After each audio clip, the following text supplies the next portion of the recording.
दिव्यांगों को थाना रे थर्ड डिग्री अभियोग पुरी तालाबणिया थाना अंचल रे जने दिव्यांगों को थाना भितरे थर्ड डिग्री दिया जायथिबा अभियोग होछि। पाइप माड़े तांको पेट हाथ और गोड़े आघात लागिछि। आहत दिव्यांग होछंती भूदान नगर अभिमन्यु पाढ़ींकर 34 वर्षीय पुओ अनिल कुमार पाढ़ी। से बैंक कॉलोनी रे एक पान दुकान करिसेंती। अभियोग अनुसार गत 30 तारिख राति रे दुई जन निशाखोर युवक तांको दुकान सम्मुख रे हो हल्ला करुथिले। सेठारे अन्य किछि युवक तांको माड़ मारी चुप कराइथिले। परे पीसीआर पहुंची निशाखोर को थाना को नेबा सह अनिल को मध्य थाना को डाकिथिला। तांको 5 घंटा काल थाना रे बसाइबा सह जने साधा पोशाकधारी पुलिस निर्दय भावे पिटिथिले। तांको जखम थिबा गोड़ को पाइप रे पिटिबा सह पेट हाथ और पिठी को माड़ मारी नोला बसाई देथिले। बाम पार्श्व अंटा उपर पेट को पिटी थिले। फल रक्त जमाट बांधी कला पड़ जाइछि। ए संपर्क में तांको बापा अतिरिक्त एसपी निकट में अभियोग करिसेंती। एसपी कहिसेंती एभली अभियोग आसीछि। सदर एसडीपीओ को तदंत पई निर्देश दिया जाइछि। तदंत रिपोर्ट आसिबा परे उपयुक्त कार्यानुष्ठान ग्रहण कराजिबो।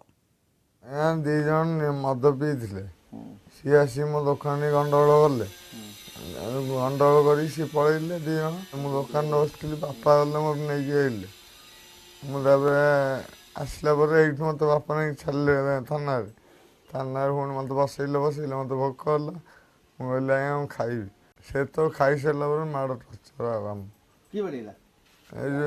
आईएस आईएस आ जन सिविल थे एति गोटे जी पाइबी अंटा पूरा फैन अंटा हाथ आ मुंड भी मारे मुझे मुंड भी ठीक से कम दूँ भल कथा कहूँ गाड़ी बंद